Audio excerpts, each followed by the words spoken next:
নমস্কার বন্ধুরা, পম্পার কিচেনে আপনাদের সকলকে স্বাগত। আজ আমি অপূর্ব স্বাদের একটা পিঠের রেসিপি আপনাদের সাথে শেয়ার করব।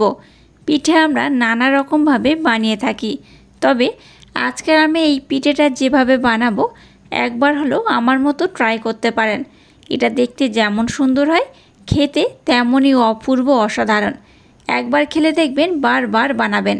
তাহলে চলুন দেরি না করে আজকের এই অপূর্ব স্বাদের পিঠের রেসিপিটা দেখে নেওয়া যাক। আজকের পিঠেটা বানানোর জন্য প্রথমে গ্যাসটা জ্বেলে দিয়ে একটা কড়া বসিয়ে দিয়েছি, আর কড়ার মধ্যে দেখুন এই কাপের মাপ করে 1 কাপ আমি জল দিয়ে দেব।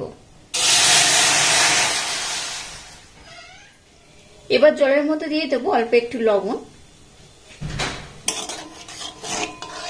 এবার জলটাকে একটু ভালোভাবে গরম করে নেব। জলটাকে দেখুন আমি কিন্তু একটু ভালোভাবে ফুটিয়ে নিয়েছি। এবার ফুটন্ত গরম জলের মধ্যে আতপ চালের গুঁড়ি দিয়ে দেবো এই কাপটা মাপ করে 4 ভাগের 3 ভাগ। তো 1 কাপের একটু কম এখানে আমি আতপ চালের গুঁড়ি ব্যবহার করব। জলের সাথে আতপ চালের গুঁড়িটাকে এইভাবে কিন্তু একটু নাড়াচাড়া করে নিতে হবে। আর দিয়ে দেবো 1/2 কাপ ময়দা। এবার ময়দার আতপ চালের গুঁড়িটাকে এইভাবে নাড়াচাড়া করে একটু মেখে নিতে হবে। যদি মনে হয় একটু জলের প্রয়োজন আছে একটু জল দিতে পারেন, তবে এই পর্যায়ে কিন্তু জলটা দেবেন না। মাখার সময় যদি মনে হয় তখন একটু জল ব্যবহার করবেন, কারণ যেগুলো ডলার পাখি রয়েছে এগুলোর মধ্যে কিন্তু অনেকটাই জল থাকে। তাই এখানে বেশি জল দিলে এটা যখন মাখাবেন খুব নরম হয়ে যাবে। তাই এইভাবে কিন্তু এটাকে খুব সুন্দর করে একবার ঝুড়ো ঝুড়ো করে এইভাবে মেখে নেব। আর জলের পরিমাণটা এখানে কিন্তু এরকম কমই থাকবে। খুব ভালোভাবে দেখুন সমস্ত উপকরণ জলের সাথে আমি মেখে নিয়েছি। এবার গ্যাসটাকে বন্ধ করে দেব, আর এটাকে ঢাকা দিয়ে আমি 10 মিনিটের জন্য রেস্টে রেখে দেব। এটাকে ঢাকা দিয়ে 10 মিনিটের জন্য রেস্টে রেখে দিলে এই মিশ্রণটা কিন্তু অনেকটা সিদ্ধ হয়ে যাবে আর খুব কিন্তু নরম সফট হবে। আর আজকে যে পিঠেটা বানাবো সেটা কিন্তু অসাধারণ খেতে লাগবে। এবার আমি গ্যাসটাকে বন্ধ করে দিলাম, আর এটাকে ঢাকা দিয়ে 10 মিনিটের জন্য আমি রেস্টে রেখে দেব।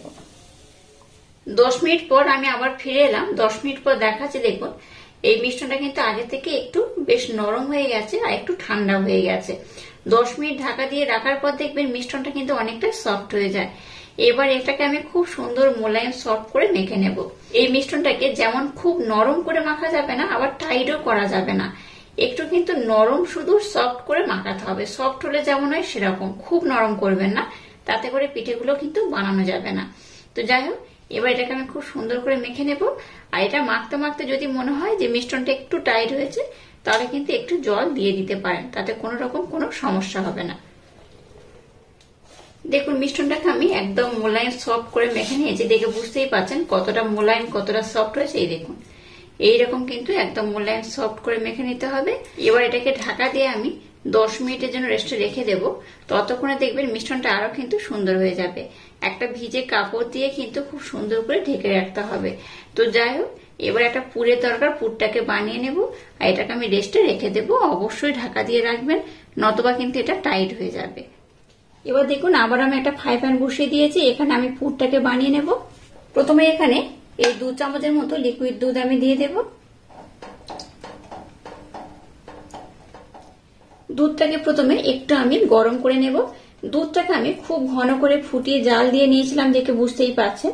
তো এবার দুধটাকে একটু আমি জাস্ট গরম করে নেব। ফোটানোর দরকার নেই, বা একটু ফুটিয়ে নিলেও হবে বা একটু গরম করে নিলেও হবে। দুধটাকে একটু আমি গরম করে নিয়েছি।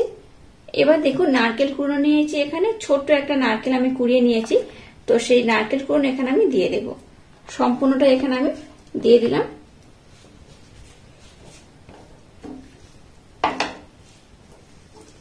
গ্যাসের ফ্লেমটাকে লো রেখে এই পুরটাকে বানাবেন, তাতে করে পুরের স্বাদটা কিন্তু দ্বিগুণ বেড়ে যাবে। গ্যাসের ফ্লেমটাকে হাই দিলে কি হবে, এই পুরটা পুড়ে যাওয়ার সম্ভাবনা থাকবে। তাই লো করে এটাকে খুব সুন্দর করে কিন্তু বানিয়ে নিতে হবে। মিষ্টির জন্য এখানে আমি প্লেন করা মিছরি দিয়ে দেবো এই 2 চামচ। খুব বেশি দরকার নেই, 2 চামচ দিলেই হবে। আপনারা এখানে মিছরির পরিবর্তে চিনিও অ্যাড করতে পারেন, তবে আমি কিন্তু চিনিটাকে একটু অ্যাভয়েড করি। এই মিছরি দিয়ে বেশি নানা ধরনের রেসিপি আমি আপনাদের সাথে শেয়ার করেছি। তো আপনারা চাইলে কিন্তু চিনি মিছরি যে কোনো একটা ব্যবহার করতেই পারেন। এবার এখানে দিয়ে দেবো ছোট্ট বাটির 1 বাটি মালাই। দুধের সরটাকে জমিয়ে জমিয়ে আমি মালাটাকে বানিয়ে নিয়েছিলাম। এই মালাই এখানে আমি দিয়ে দেব। সম্পূর্ণ মালাইটাকে এখানে আমি দিয়ে দিলাম।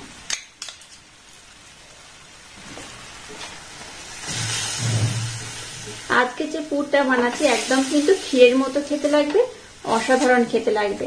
যে যে উপকরণ এখানে ব্যবহার করছি, আপনাদের হাতের কাছে এই উপকরণগুলো না থাকলে শুধুমাত্র দুধ, নারকেল কুড়ানো আর চিনি কিংবা মিছরি দিয়ে এই পুরটাকে বানিয়ে নিতে পারেন। এবার এখানে দিয়ে দেবো খোয়া ক্ষীর। খোয়া ক্ষীর আমি অল্প করে নিয়ে নিয়েছি, দিয়ে দিলাম। একদম ইউনিক পদ্ধতিতে আজকে যে আমি এই যে পুরটা বানাচ্ছি, একবার হলো ট্রাই করবেন। আশা করছি আপনাদের ভীষণ ভালো লাগবে। এবার এখানে এলাচ পাউডার দিয়ে দেবো ছোট্ট চামচের 1 চামচ। গ্যাসের ফ্লেমটাকে এই পর্যায়ে লো টু হালকা মিডিয়াম দিয়ে এবার এই পুরটাকে আমি একটু মাখো মাখো করে বা একটু শুকনো করে বানিয়ে নেব। একদম শেষে এখানে আমি 1 চামচ মিল্ক পাউডার দিয়ে দিলাম। মিল্ক পাউডার অপশনাল, ব্যবহার নাও করতে পারেন, তবে করলে কিন্তু এই যে পুরটা বানাচ্ছি বা যে ক্ষীরের পুর বানাচ্ছি এটা কিন্তু খেতে খুবই সুন্দর লাগে। গ্যাসের ফ্লেমটাকে এবার একদম লো করে দেব, যেহেতু দেখুন অনেকটা কিন্তু শুকনো হয়ে গেছে বা মাখো মাখো হয়ে গেছে। গ্যাসের ফ্লেমটাকে লো দিয়ে দেখুন এটাকে আমি খুব সুন্দর করে বানিয়ে নিয়েছি। আর দেখুন পুরটা কিন্তু আর বেশি ঘন করব না, কারণ এটা যদি খুব শুকনো হয়ে যায় বা আরো যদি ঘন করি এটা ঠান্ডা হলে কিন্তু আরো শুকনো হয়ে যাবে। এবার আমি গ্যাসটাকে বন্ধ করে দিলাম। এবার দেখুন হাতের মধ্যে একটু আমি ময়দা নিয়ে নিয়েছি। এবার এই মিশ্রণ থেকে আমি লেচি কেটে নেব।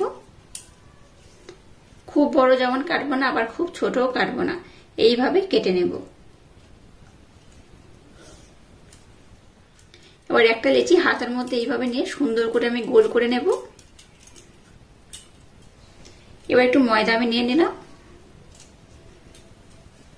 এবার নারকেল পিঠে বানানোর জন্য যেমন করে আমরা একটা বাটি করি ঠিক সেইভাবে কিন্তু একটা বাটি এখানে করে নেব। এই দেখুন খুব সুন্দর একটা বাটি আমি করে নিয়েছি। এবার যে পুরটাকে বানিয়েছি পুরটা দিয়ে দেব। পুরের পরিমাণটা খুব বেশি দেওয়ার দরকার নেই, একটু কম বেশি করে দিলেই হবে। এবার এইভাবে একটু ভিতরে আমি হাত দিয়ে চেপে দিলাম। এবার এটাকে মুখটাকে এইভাবে আমি মুড়ে নেব। এই পিঠেটা বানানো যেমন সহজ, দেখতেও কিন্তু তেমনই অপূর্ব আর খেতে তেমনই অসাধারণ। এইভাবে হাতের মধ্যে নিয়ে একটু গোল করে নেব। আর এই দেখুন এই মুখটাকে আমি কত সুন্দর করে মুড়ে নিয়েছি। এবার মুখের এই অংশটাকে কেটে আমি বাদ দেব। এবার এটাকে এইভাবে সুন্দর করে আমি গোল করে নেব। এইভাবে আমি সবগুলোকে বানিয়ে নেব। তো একটা আমি খুব সুন্দর একটা ডিজাইন বানাবো, সেই ডিজাইনটা বানিয়ে আমি আপনাদের দেখিয়ে দেবো ডিজাইনটা কিভাবে বানাতে হবে। আপনারা আপনাদের মনের মতো করে ডিজাইন বানাতে পারেন, তবে আমি আজকে যে ডিজাইনটা বানাবো যদি আমার মতো করতে চান আমি কিভাবে বানাবো একটা আমি আপনাদের দেখিয়ে দেব। এবার দেখুন একটা আমি চামচ নিয়ে নিয়েছি। এটার মাধ্যমে প্রথমে এইভাবে একদম মিডিল পোর্শন বরাবর কাট লাগিয়ে দিলাম। দুদিক দিয়ে মিডিল পোর্শন বরাবর এইভাবে আমি কাট লাগিয়ে দেব। আর এই ধারের পোর্শনটা একটু বেশি করে আমি কাটটা দেব। এবার কি করব, এই যে মুখটাকে এইভাবে একটু আমি মুড়ে নেব।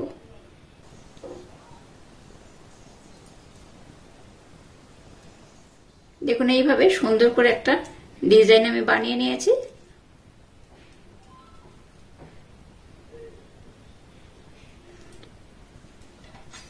এবার এই চামচটা দিয়ে আবার একটু কাট লাগিয়ে দেব। এবার দেখুন এইভাবে সুন্দর করে আবার আমি কাট লাগাবো।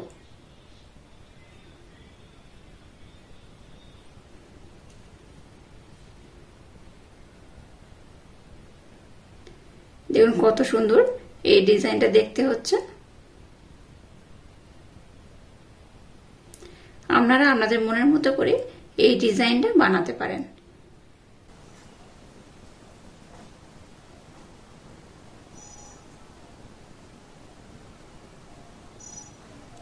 দেখুন এটা কত সুন্দর দেখতে হয়েছে। এইভাবে সবগুলোকে আমি সুন্দর করে বানিয়ে নেব। প্রথমে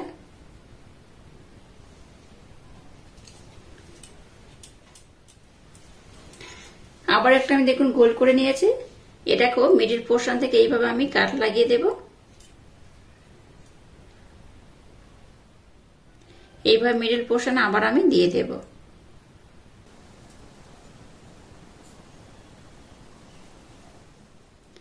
আর এই একইভাবে সবগুলোকে আমি সুন্দর করে বানিয়ে নেব। এই দুটো বানিয়ে নিয়েছি, দেখুন কত সুন্দর দেখতে হয়েছে।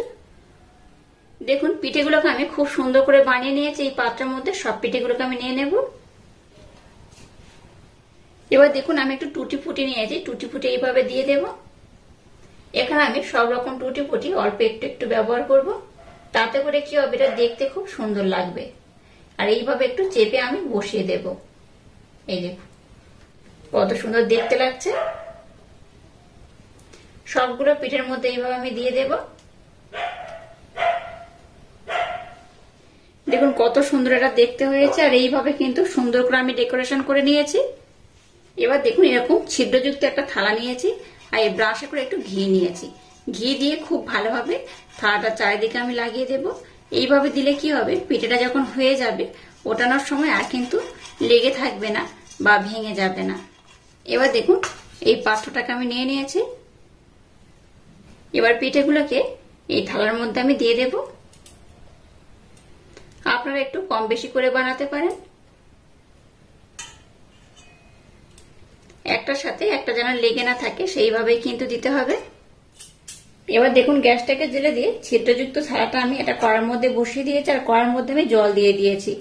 এবার গ্যাসের ফ্লেমটাকে প্রথমে লো দেব, তারপর ঢাকা দিয়ে এটাকে আমি খুব সুন্দর করে ভাপিয়ে নেব। 5 মিনিটের জন্য হাই দেবেন, তারপর লো করে এটাকে কিন্তু ভাপিয়ে নিতে হবে। দেখুন পিঠেটাকে আমি খুব সুন্দর করে ভাপিয়ে নিয়েছি। এটা ভাপাতে খুব একটা বেশি সময় লাগেনি, 15 মিনিট হলেই কিন্তু এটা খুব সুন্দর করে ভাপানো হয়ে যাবে। এবারে পিঠেগুলোকে একটু ঠান্ডা করে নেব, তারপর উঠিয়ে আমি আপনাদের দেখাবো এই পিঠেটা কত সুন্দর হয়েছে। দেখুন সমস্ত পিঠে আমি খুব সুন্দর করে রেডি করে নিয়েছি, আর কত অপূর্ব দেখতে হয়েছে। দেখুন এটা কিন্তু এখনো বেশ গরম রয়েছে। এটা দেখতে যেমন সুন্দর, খেতে কিন্তু তেমনই অপূর্ব, অসাধারণ। এরকম ইউনিক পদ্ধতিতে একবার হলেও পিঠেটা ট্রাই করবেন। বাচ্চা থেকে বড় সবাই দেখবেন ভীষণ পছন্দ করবে আর খুব মজা করে খাবে। তো একটা পিঠে আমি আপনাদের কেটে দেখাবো এই পিঠেটা কত সুন্দর হয়েছে। দেখুন এটাকে আমি মিডিল পোর্শন থেকে কেটে দেখাবো। আর ভিতরে যেহেতু আমি পুরো ভরপুর করে দিয়েছি, তার জন্য এটা তো দেখতে সুন্দর লাগবে, খেতেও অসাধারণ হবে। একদম ক্ষীরের মতো করে পুরটা আমি বানিয়েছি, তার জন্য কিন্তু এই দেখুন ভিতরে একদম পুরো ভরপুর, কতটা সুন্দর হয়েছে। বাচ্চাদের স্কুল টিফিনেও কিন্তু এই পিঠেটা ঝটপট বানিয়ে দিতে পারেন। ভীষণ হেলদি একটা পিঠের রেসিপি। আর আজকের এই অপূর্ব স্বাদে পিঠের রেসিপিটা যদি আপনাদের ভালো লাগে, তাহলে চ্যানেলটাকে লাইক, শেয়ার, কমেন্ট এবং সাবস্ক্রাইব করবেন, আর পাশে থাকা বেল আইকনটা প্রেস করে দেবেন। তাহলে টাটা, আবার দেখা হচ্ছে নতুন কোনো রেসিপি নিয়ে।